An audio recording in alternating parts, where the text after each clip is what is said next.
Hello,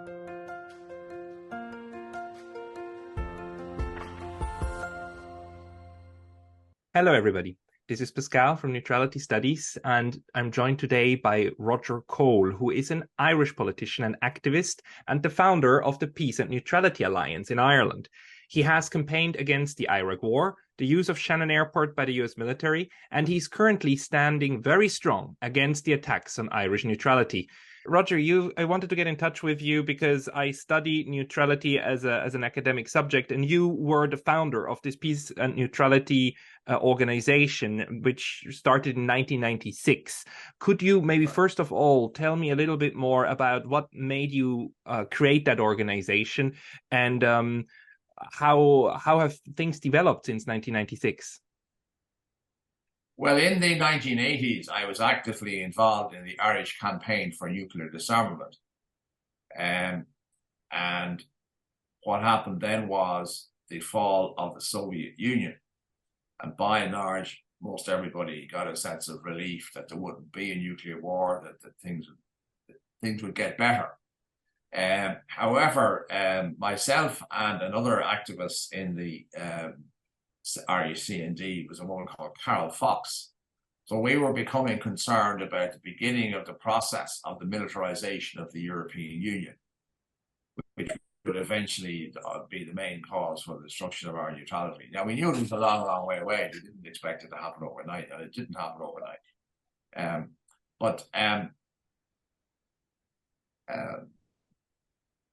So we founded it. But when we founded it, we actually believed that there would only be 2 or 3 or 4 of us in a small group who would, if you like, document the process of which the Irish neutrality would be destroyed.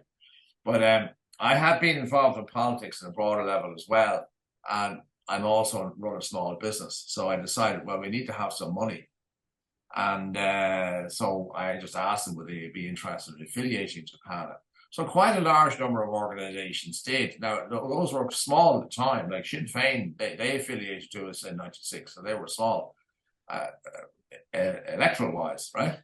And so did the Green Party, and so did a lot of other smaller parties and groups. So it became a kind of coalition bigger than me and Carol. And so we continued to campaign when the Pacific issues arose as issues.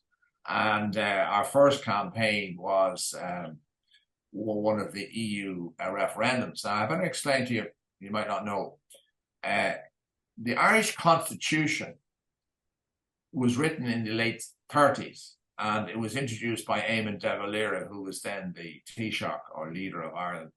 And he made, he put together what was called Article 6 of the Constitution. And what Article 6 of the Constitution specifically says, that all power derives from the people. Now that's quite significant, because in Britain, power comes from the king or the queen downwards. Now, even though the king and the queen, or whoever is the king or the queen, they don't really have much power. But nevertheless, the ideology is power comes from the powerful down to the people. And as far as I know, the Irish Constitution that was passed was the only constitution that actually specifically said the alternative to that, the power actually goes up. And this is because most parties have constitutional states that have evolved and developed in different ways. So that meant that every time power was transferred from the Irish people to the European Union, there had to be a referendum. It was a legal requirement because it said so in the Constitution. In other words, the Supreme Court made a judgment over 𝗏𝗏𝗧. Mr. guy called 𝗏𝗏𝗧 brought a case saying, quoting Article 6, and he said you can't join without having a referendum, and the Supreme Court looked at the Constitution and agreed. And that made a very fundamental change to Irish politics, because it's quite clear that the ruling class, the political elite, if you like, and I mean, no, very decent people who believe in Irish democracy also want to create a European Union with a European army. Now, not that quickly at the time, you know, a lot of it was to do with transferring of wealth from other European states to Ireland, stuff like that. It's more complicated than that, right? But we only focused on the issue of Irish neutrality. So when then there was a number of treaties. I won't go through them all. But there was the Nice referendum in 1990. And in that, we defeated the powers that be. And I mean, when I say the powers that be, I mean everybody. I mean every single newspaper, all political parties, bar small ones like the Green Party and Sinn Féin, and so on. And we tried to make the issue of Irish neutrality central to the whole campaign. There were other issues as well, but obviously our job was to make the issue of neutrality central. So when we won that, the then government and opposition who had supported it agreed to what's called the triple lock. Now, what the triple lock was that no Irish soldiers, members of the Irish Army, could serve abroad without the agreement of the Dáil, the government, and the Security Council of the United Nations per se. Now they're seeking to destroy that. Many, many years later, it is the clear objective of the political establishment. I mean, Fianna Fáil, Fine Gael, right? The government parties, and the Green Party, that is also part of the government, were destroyed last time they went into coalition. Said they'd had no money, and therefore we're terribly sorry, but we can't pay our affiliation fee. But when they built themselves up again, they decided at the forum, and I talked to you about the forum if you want to ask me about that as well. The leader, who I know, not a nation, but I know, certainly Carol Fox knows him very well because she worked for the Green Party for 10 years. And he, at that forum, he said, we don't support the triple lock either. So there's now a clear majority in Dáil Éireann to destroy the triple lock between Fianna Fáil, Fine Gael, and the Green Party. They might or might not connect some independents and things like that, but the other parties, like the Labour Party, the Social Democrats, Sinn Féin, they're all defending the triple lock, but they have a minority, and it's only a vote. So we're now under threat of the total destruction of the greatest barrier that we've ever, the greatest victory we've ever achieved, and so that's a big issue for us. So we have been developing particularly actively on that issue now. And I'm quite surprised at that because it's due to Ireland in the negotiations at the EU level that we have the so-called Irish clause in the CSDP that exempts states from mutual defense if they have constitutional provisions that would not allow them to go to war for others. And that's actually a very, very important clause for Ireland and for Austria, for Malta as well, that define themselves as neutral inside the European Union. And that was negotiated about 10, 12 years or 15 years ago. And then at that time, the Irish government seemed to be firmly behind Irish neutrality and even got that clause into the CSDP. Why did that go away? Well, the deeper the European Union becomes, the longer they stay in the European Union, the more they become European. In other words, what happens is Irish politicians are Europeanized. They spend an awful lot of their time going over to Brussels, right? I mean, the last time, one of the last times, it was a while back now, but it was a couple of months ago, wasn't that long ago. The Taoiseach of the country came back from a European meeting with all the other European leaders and pointed out, which is absolutely correct, that Ireland can join NATO without a referendum. In other words, Ireland could actually formally join NATO without actually asking the people. There's no legal requirement to do that. But the fact that he brought that up gives a really good indication of how he's thinking. Mm-hmm. So the whole issue of neutrality, actually joining NATO, going the whole hog, right, became actually a real issue, a live issue, because here's the Taoiseach saying we could join NATO without a referendum. And so that helped to revitalize us, or keep us going. Not that we ever stop anyway, but nevertheless, one of the consequences of that was there was the beginning of a steady increase in the number of individuals joining PANA as individuals as well, and because people began to think about the issue more than they used to. You see, because if you have years and years, all the governments are saying, well, we're neutral, right? Then people think, oh, it's not really an issue. And that's not unreasonable if everybody says, no, a lot of politicians are saying that. And they're at it again now, because they're now saying Ireland is neutral again, right? Yes. But of course, they're lying through their teeth, right? They're doing everything they can to maximize collaboration with the NATO military forces and with the emerging EU army. So they're saying one thing and doing the other. And since every single solitary newspaper in Ireland and every single solitary media, 𝗓𝗃, 𝗔𝗯𝐺𝗂𝘁𝗧, virtually every single media, without exception, okay, a handful of exceptions, are where we no matter how much public opinion polls show that the vast majority of Irish people still support Irish neutrality.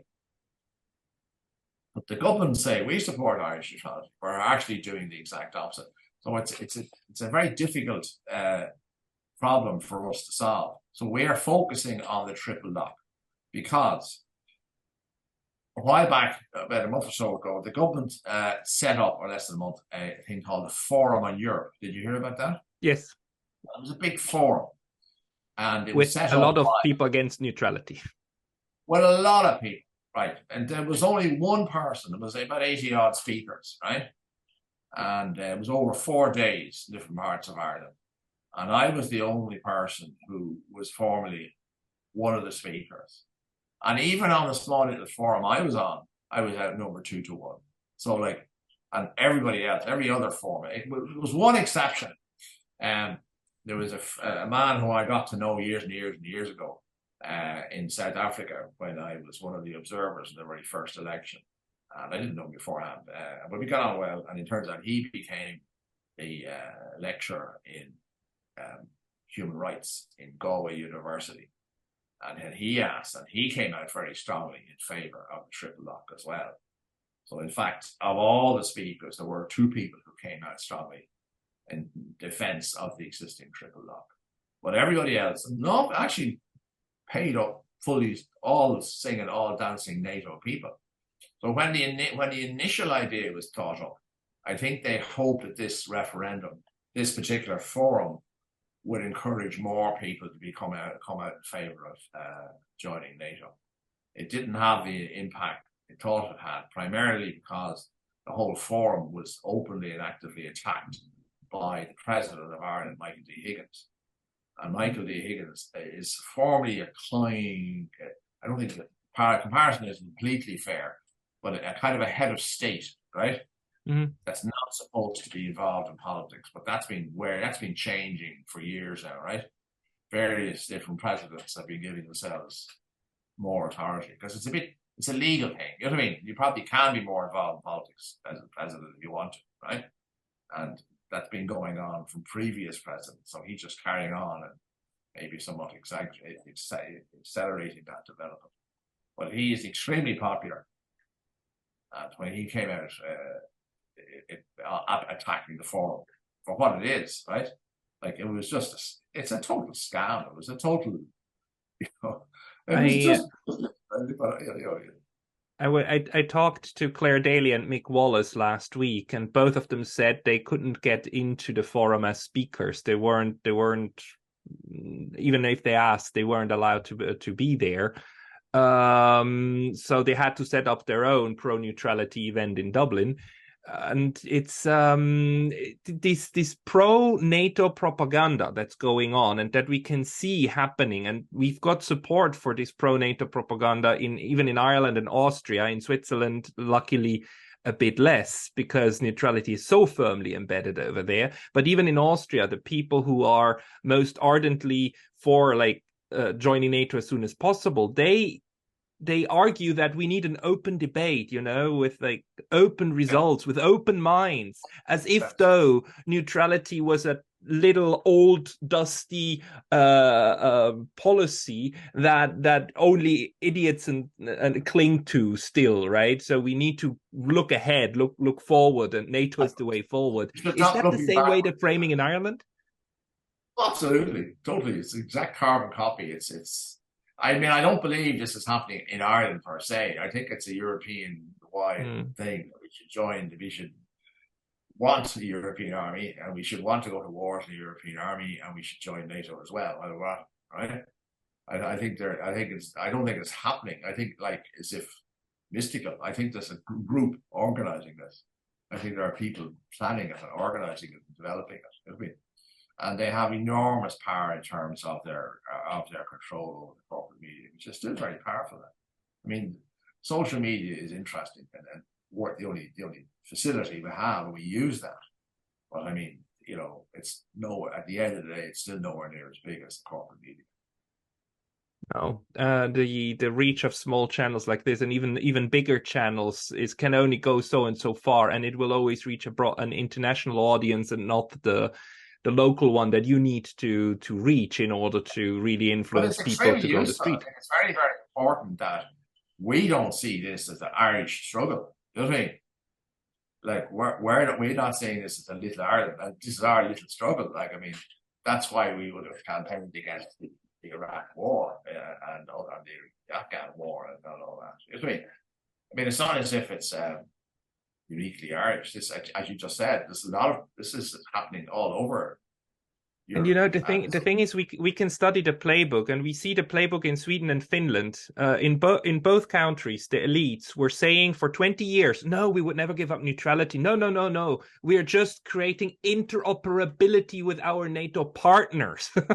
And the first time they had a real chance at putting a knife in the back of neutrality, they did it. And it only takes so much, and it's gone. So they only need one good shot, and it will be gone. And as I said, our Taoiseach did remind us all that we can join NATO without a referendum, which is legally correct. Because it's not transferring power. It's not actually transferring power into a bigger state like the European Union does. It's just forming a military alliance. So I think technically he's correct. Ireland could join NATO without a referendum. However, what has happened is that despite all their efforts, they're not changing the views of the Irish people. You know what I mean? It's not something that is seen as by the Irish people. Not all of them, but the decisive majority, somewhere between 60 and 70% of Irish people are definitely still in favour of neutrality, no matter how hard they try. And because it's part of our DNA. Mm-hmm. I mean, remember, we were originally conquered in 1169. You know what I mean? This is a long time ago. And we've only ever been invaded and conquered again and again and again and again and again by Brits, right? And they are central to NATO, right? So I think, convincing Irish people that we should fight shoulder to shoulder with the British again would be very, very, very difficult for the Irish elite to do that. I mean, every Easter, the Irish army has a parade to commemorate the 1916 Rising. And every Easter, an officer in that army reads out the 1916 proclamation. So it's reminded by the state every year as to why our state came into existence. And they'd have to cancel that as well, because one of the more interesting pamphlets we've ever produced, because if you go onto our website, you'll see we have produced a great deal of research over the years. And every single solitary person who fought in the 1916 Rising were members of the Irish Neutrality League that was established after the then major leader of the Irish people, John Redmond, advocated to go and die for the British Empire. And of course, that was in 1914. So it's quite deep. It's not a peripheral issue among a lot of people. I'm not saying to spend the entire time by talking about it, right? But when the issue comes up, it's kind of quite deeply rooted in us as a people. So they're trying to do it, but it's a tough job for them. I'm glad to hear that, because that's a big difference to Sweden and Finland, where neutrality always was kind of the option you had in absence of other options, right? That's the kind of thing they did because nothing else worked at the time. Whereas for Ireland, for Switzerland, and for Austria, neutrality is intimately connected to the way that these states, modern states, came into existence in the first place. But the danger of an elite overwriting the popular opinion is quite high. So do you think there's a chance in Ireland to kind of add and give a new lock into the triple lock, something like a constitutional change to require a public referendum? Because it seems to me that popular opinion is the best defense of neutrality at the moment. Well, the triple lock as it stands is fine, right? There's nothing particularly wrong with it. I mean, you can't send troops abroad, right, without the agreement of the Security Council. And that's fine by us, right? Because the Security Council, at the end of the day, is the only inclusive body in Ireland, in the world. And by and large, wants to find peaceful solutions to problems rather than actually participate openly in a war. I think the last time that happened was in Korea, wasn't it? The Russians didn't. There were other moments when, like KFOR and so on, when there was no veto against using military abroad, but okay, sorry, I don't. Thank you for that. I'd forgot that. But yes, by and large, we're PANA would be more than happy to maintain the triple lock. But as I said, that doesn't require a referendum. That just requires a vote in 𝗟𝗘𝗧 to get rid of the role of the United Nations in getting troops to go abroad, which is what they're going to try and do. And this forum was set up by, and was a person appointed that no one had ever previously heard of to chair it, right? And she's I think she's in fact, she'll come out and she's the only person writing the report. And then she'll come out and say they should abolish they should end the role of the United Nations in sending troops abroad.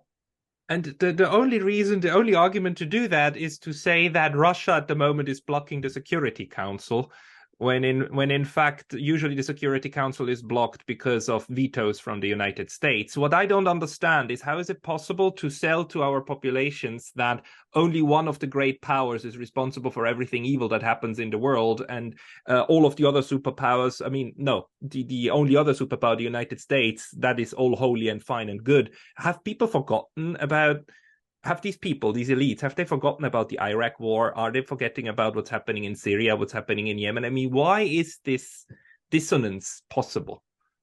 Because the elite supported all those wars to start with. I mean, Shannon Airport is now a US aircraft carrier. Right. Thousands of troops have gone through Shannon Airport ever since before the Iraq war began. You know what I mean? Irish troops took part in the as part of the UN, I might add, right, in the efforts to smash the people who were fighting against the occupation of their country. So, which Irish troops that don't always remember when they were in the British Army, they're taking part in wars in Afghanistan.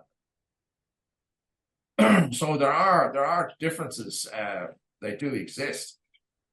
But the problem for the establishment is that no matter how hard they try, I'll give you an example. The best example I can think of. We have a newspaper in this country called the Irish Times. It would be one of the premier Irish newspapers in Ireland. And when the Ukraine war began, every single solitary journalist, bar possibly one, right? You know, and what journalists tend to be commentators now. Yes. I mean, they don't actually try and find out things, right? They just reiterate their own personal opinions about very.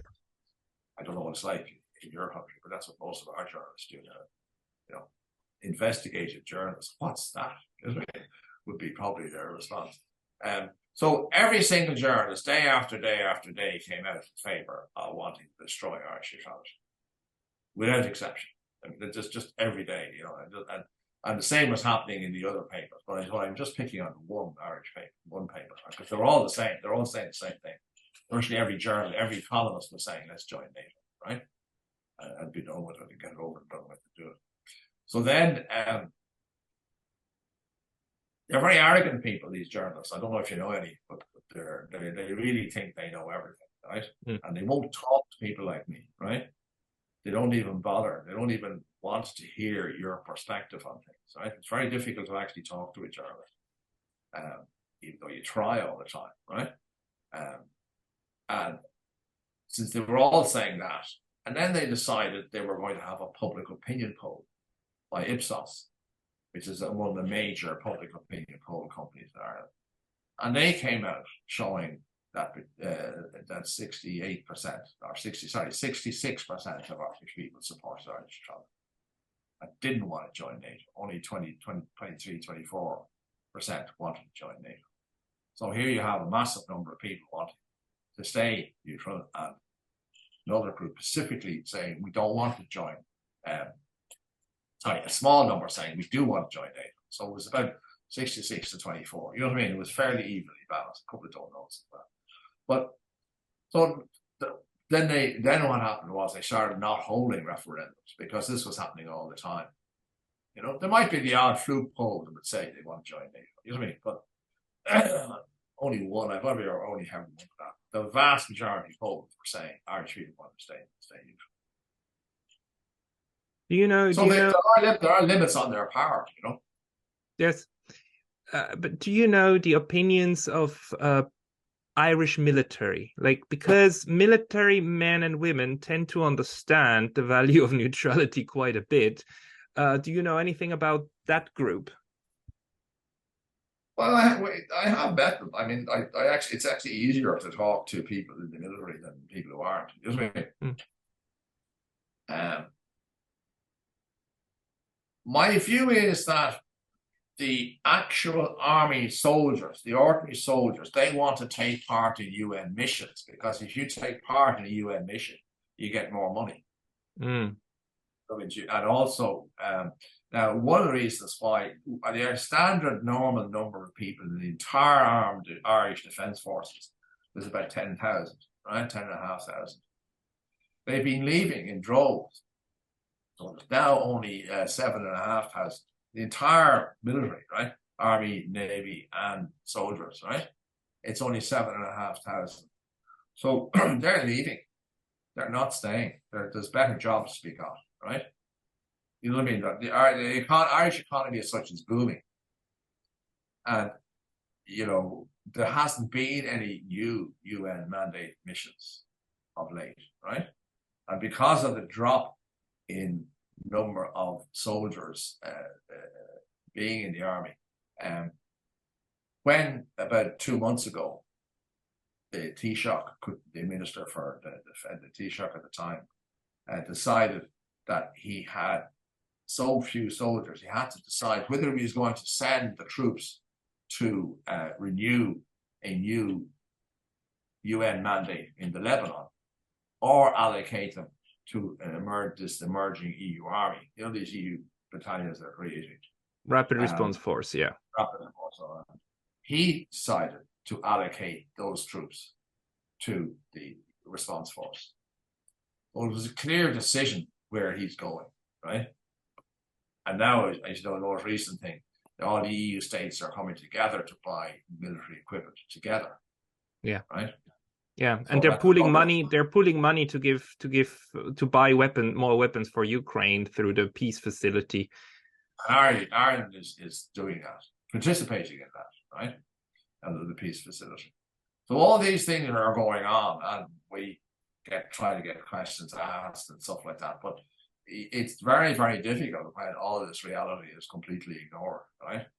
I mean, the most amazing thing there was we have another newspaper in Ireland called The Examiner, and it had, the Chinese are going to spy on Ireland, right? So I read it, and you know who wrote it? It was British intelligence, right? The most trustworthy of all sources in the world. Oh, wonderful human beings! You know, they get everything right. Yes, yeah. And I just think that the Irish Examiner could publish this without a smile on its face at the very least, right? But it's just another indication of how this John Redmond was the supporter of this who hated Irish equality, right? And encouraged thousands of people to go and die for Britain in the First World War. And the fact that there's about 20, I think there's about solid 25% of Irish people want to join NATO. You know what I mean? They really do. You know, they don't even, you know, they think this is modern. They think this is European. They think this is all, Yeah. you know, can't be associated with these backward ideas of Irish independence and stuff. You know, Roger, in Austria, it's easier because you can just remind people that the last 2 times when they picked sides in a major conflict, they picked the wrong one. And you know, joining a huge alliance is often not the way forward. So I don't know how to tell these people, especially these elites, that look, not taking a side means having your own side and having your own back, and that is nothing to be ashamed of. But at the moment, that's being then connected to being selfish, as if though it was selfish to look out for the well-being of the people that you're put in charge of. No, it's quite strong. I mean, it's not. I don't mean it's strong in terms of popular support, but in terms of other power structures, newspapers, money. There's a small but definitely growing arms industry in Ireland. You know what I mean? But so the question, I have this question to somebody who knows this from a very practical stance like you. There should be a lot of money because neutrality is good for business. There should be a lot of money for neutrality because like being at peace and being able to trade with everybody is quite good for a lot of businesses. Not for everybody, but for a lot. Is there a possibility that we can create some form of like pro-neutrality movement with business on our side in order to kind of increase the reach of these movements? Well, I certainly think we should try, right? Now, you could say, well, you haven't tried up to now, and that's to some extent true, but that's because I suppose there's a limited number of money initially to start with, right? Yes. And the money we have now is minuscule, right? But it's still way bigger than it used to be, right? And also, there's a lot more people who are now realizing that it is a bigger issue. So it is, you know, what happens is that there's more active people now campaigning in favor of neutrality, a lot more than were doing so before all this current crisis, the Ukraine war and all that, right? I give you not just another example though. I mean, Ipsos was, as I said, the Irish Times picked that company as the company to do their research, their public opinion polls. So we decided we would go to the same people and ask them to ask another question, right? This was about 4 weeks ago. It's up on our PANA site, the results. But we were asked essentially, and they changed the wording of it, but the bottom line was, are you or are you not in favor of a ceasefire in the Ukraine-Russian war that would facilitate negotiations between Russia and the Ukraine? And we got the result, right? And we asked everybody, what do you think the result was of that, right? So I'll ask you, what do you think, how many Irish people wanted to have a ceasefire negotiations to facilitate peace negotiations between Russia and the Ukraine? If you ask the question like that, I hope the answer is going to be like up at 90% or over 90%. 87. Well, okay, good enough. But when I was asking it here before, I used to ask people this, right? And this started about maybe a month ago now, right? So people were saying 40, 30, 20, you know what I mean? There wasn't the same confidence. And the reason the confidence wasn't that, they're completely surrounded by people in favor of the Ukraine war going on until total victory, which is what you hear all the time. That's all you ever hear, you know? This war can go on until total victory of the Ukrainians and, you know, his desires of Crimea and everywhere else coming back to be part of Ukraine. Yeah. And, you know, I don't think that's going to happen, you know? No, and but nevertheless, the concept that you sit down and negotiate, right? Like, don't forget, we did it here. This is the 25th anniversary of the Good Friday Agreement. Have you heard of that? It's an Irish thing, right? There's a war for Northern Ireland, yes. you had the IRA and the Brits and their ally, their loyalist allies, on two different sides. And most people didn't want the war in Ireland. They wanted a settlement. But the settlement did eventually happen, and it's called the Good Friday Agreement. So this year is the 25th anniversary. So like I keep on when I write letters to newspapers, they do publish the occasional letter. I said, look, this is the 25th anniversary of the Ukraine of the Good Friday Agreement, when everybody thinks was fantastic. Why can't we have the same approach to the Ukraine war? Right? This is before we published the survey, before we did the survey. So we're now confident saying that this is the case, right? That in arguing in favour of negotiation, reflecting the views of the vast majority of the Irish people, and in accord with the culture we have of the Good Friday Agreement. We managed, just sheer luck, I suppose, to have it on one TV station, a late night current affairs discussion group part, and after that, it was completely ignored, right? Utterly and absolutely ignored, right? So, okay, you put it on your website, you send it out to emails and stuff like that, but I'm not complaining because I expect this. Do you understand? I hope I'm not come across as a griper, right? This is what happens. This is life, and you have to deal with it rather than feel sorry for yourself. So I'm just saying that's just explaining what happens. But one of the consequences, no doubt about it, I said it earlier, there's a growing number of organizations that aren't members of PANA, right? Because we're a kind of an affiliated group who are getting involved in defending, and more actively involved in getting. 𝗡𝗲𝗂𝗂𝘁𝗁𝗂𝗁 and 𝗦𝗂𝘂𝘂𝘁𝗂𝘁, for example, right?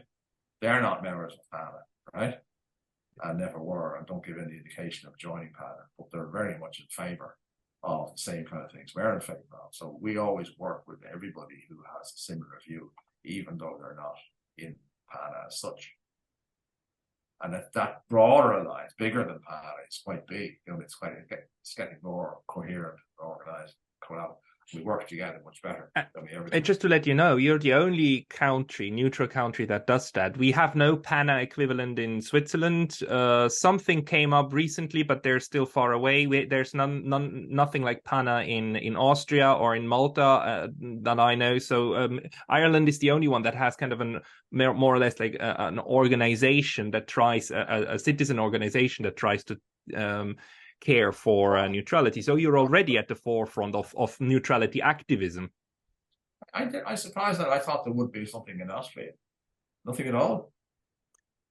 There are a couple of groupings that, among other things, have neutrality on their banner, but nothing like PANA, which is an association for like you're a bigger umbrella organization, right? Yeah. For others. So, and actually, the Austrians are trying to make that now, but well, that's good. I mean, if we can, if you know any Austrians that want to talk to me and give them some advice, 𝗔𝗯𝗂𝗧𝗦, yes, and I do think we should do that. I'm a Swiss, the Austrians, you the Irish. We should try to work together across the neutrals.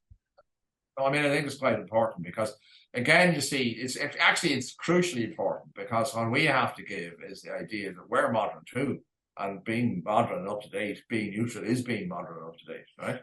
And neutral can be very, very international. You can be highly connected. That's the whole point. So we need to fight against this stereotype that neutral means to be isolated, which is not. It's not true.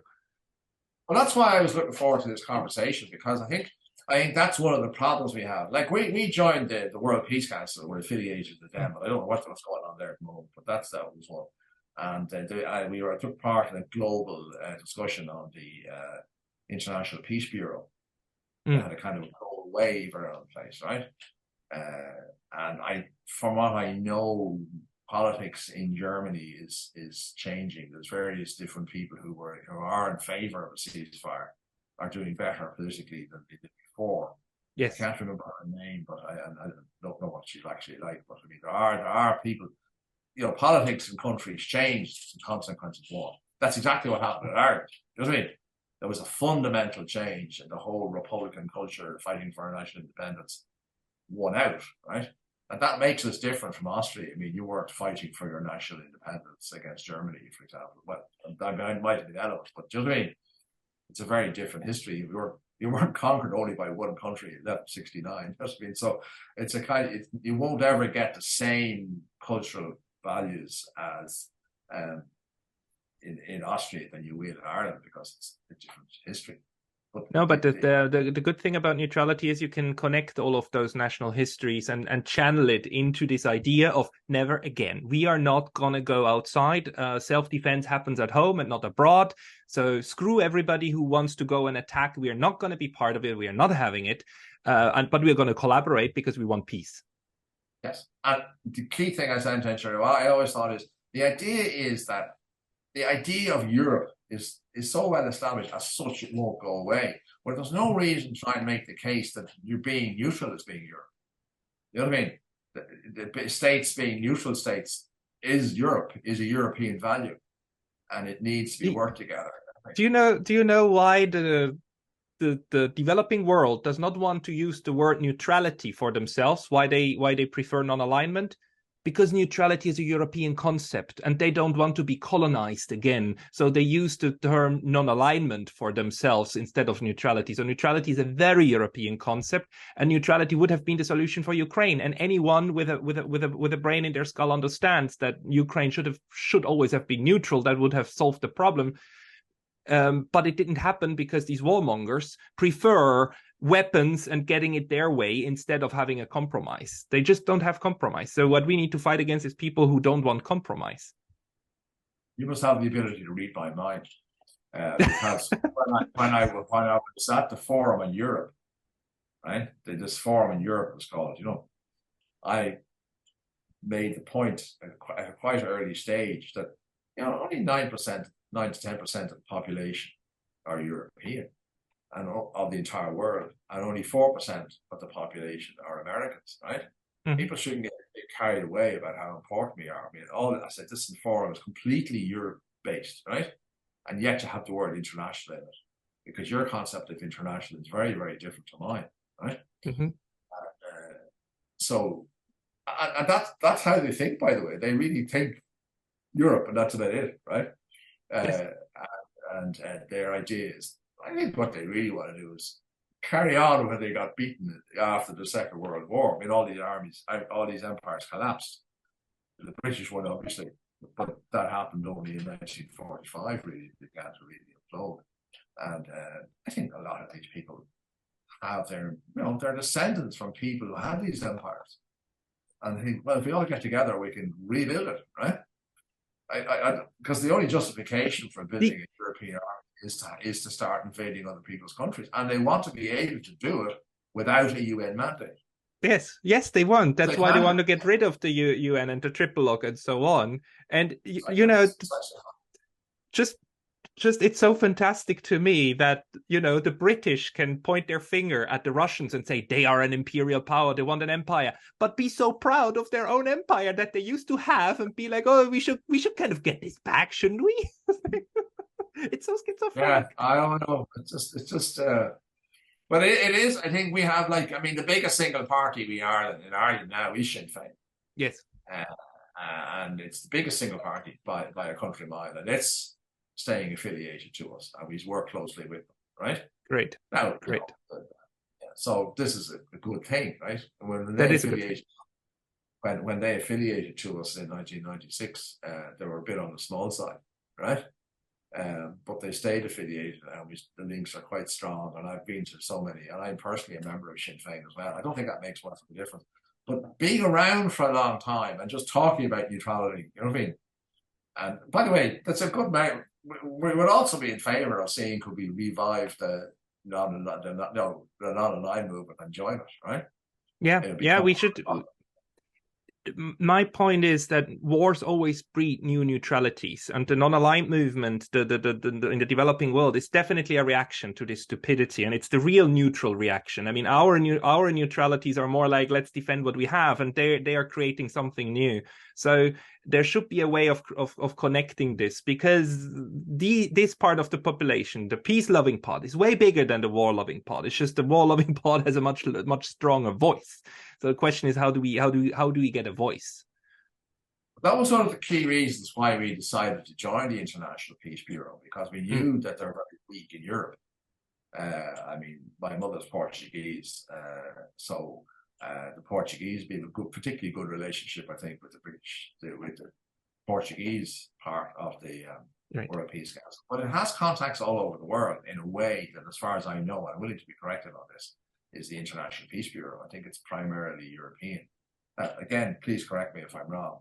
I don't know, but I think we have to start thinking differently as well, and I think linking up with the global non-aligned movement in some way, would be better. Now, I don't think they don't meet. I don't know that much about them, how often they actually meet, but you have to start giving a different vision to people. You can't be, in other words, you can't just be talking about Ireland itself wants to be neutral, right?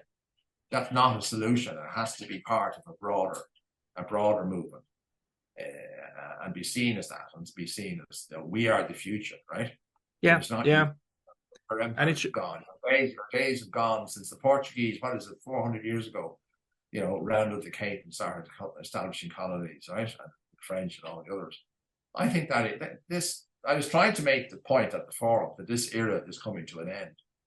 We are actually facing a whole new future, and Ireland is to be part of that future. You know what I mean? Of course.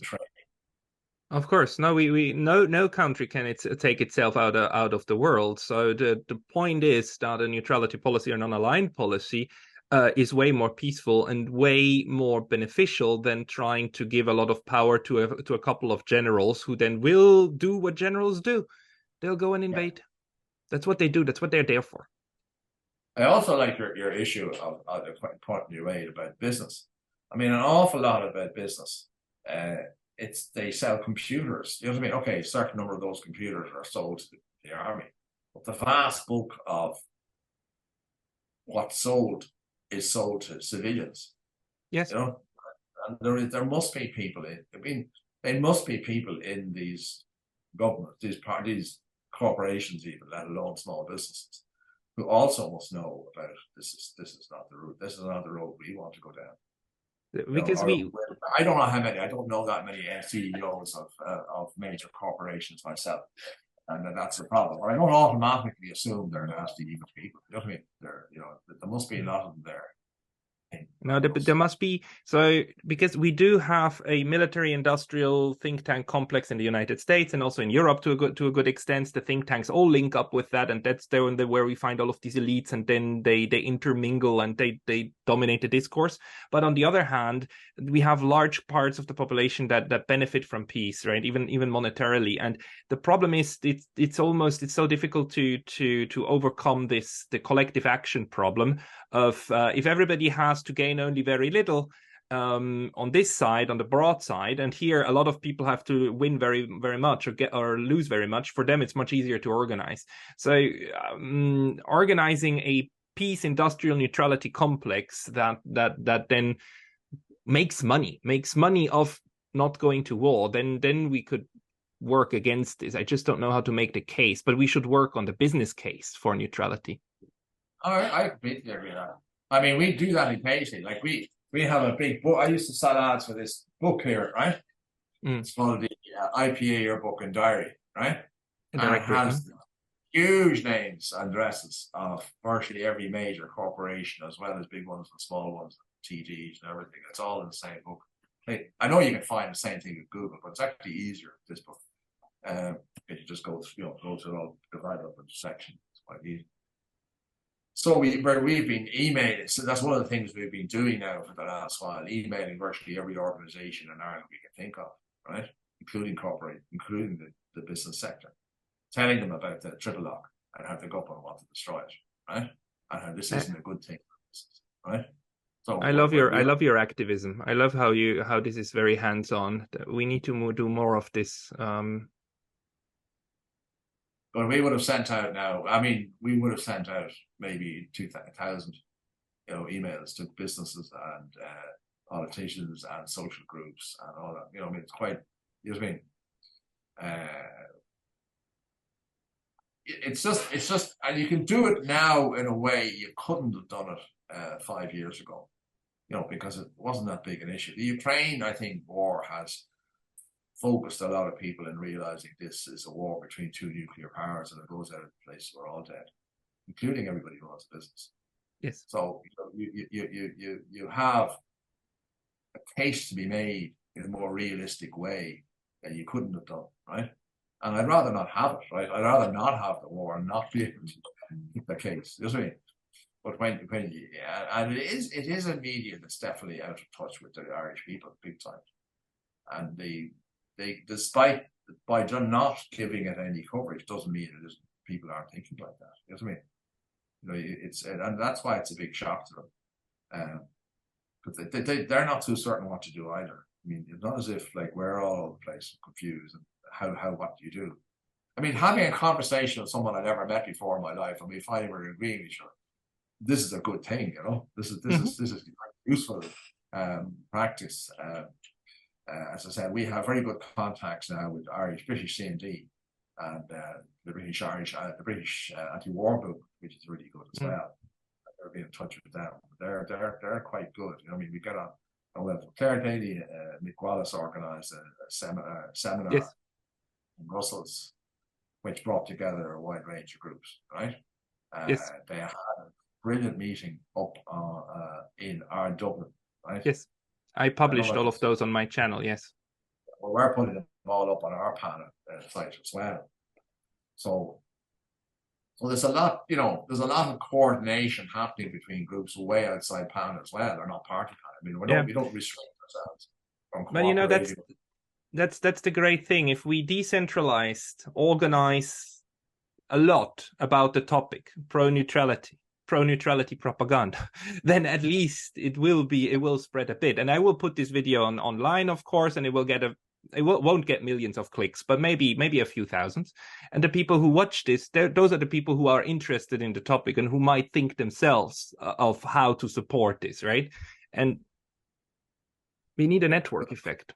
The key thing, the way PANA is going, we talk to everybody, right? We not talk to people who don't agree with, right? We talk to everybody we can. Yes. I've always tried that. It was one very funny occasion happened a good few years ago. I had got to know the then Minister for Foreign Affairs, and while we didn't like each other, while we didn't agree with each other, we personally liked each other, right? So I wrote to him and said, we have a meeting with the Department of Foreign Affairs, and he organised that, right? He told him, meet Mr. Cole, right?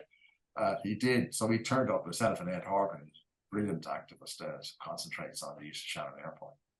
And they sat there, right? And they didn't say anything. They just sat there listening to us. And you'd ask them a question and they just wouldn't answer.